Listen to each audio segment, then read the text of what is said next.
there's always balancing between North and South, Muslims and Christians. And Yar'Adua was a Northern Muslim, who was the president.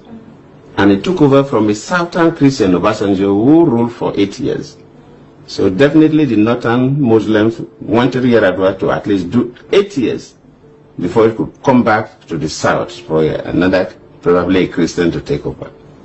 But well, the health issue came up, and it was the problem. And that is why even to allow me to act was an issue.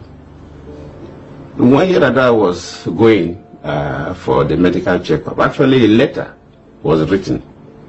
Of course, the Constitution says that for the Vice President to act, the President would send a letter to the Senate and the House of Rep, informing them. That letter was written, but the person who the letter was handed over to, I will not mention the name to you now, was one of the aides of Yar'Adua, refused to submit the letter to the National Assembly.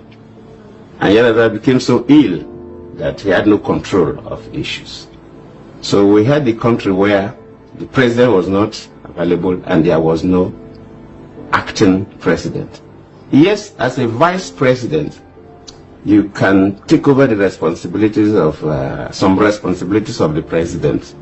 You know, the president of Nigeria has two main responsibilities. First, you're the chief executive of the country, so like a prime minister of a country.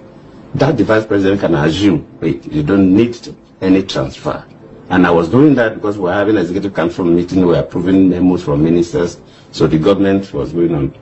But there was no commander-in-chief. What is the second responsibility of the president of Nigeria, besides being the executive head of the country? And there's nothing like acting commander-in-chief. Either you're a commander-in-chief or not. But when you become an acting president, you are at the same time a commander-in-chief. So that was lacking, and no country allows that gap. A country like America, they don't allow that gap at all. Yes. If American president wants to, even if it's a whitlow, that he require anesthesia, that he will be off for 5 minutes, he will hand over to the vice president. Yes. Before that procedure. Immediately he regained consciousness to take over. But we stayed for some time. And that led to what they call the doctrine of necessity. When the National Assembly felt that the country was in a situation where it was not expected, they now have to initiate this doctrine of necessity, and they now made me to act as the president without the letter from Yar'Adua. So the country was tense. And under this North-South divide, Christian-Muslim divide, it was really tense. And every day I was hearing about coup. I remember one day, I will not mention the names of some of my friends, came to look, Vice President, that time I was not even acting. They have not even moved the doctrine of necessity. I was still the Vice President. No, you don't have to sleep here. You have to come and sleep in my guest house, and so on. I said, no, I will stay in the State House. If anybody wants to kill me, it's better you kill me in the State House, so the Nigerians will know that they assassinated me in the State House. They know I have not committed any offense. If I decided to go and stay in your guest house, and wherever I'm going, security people would know.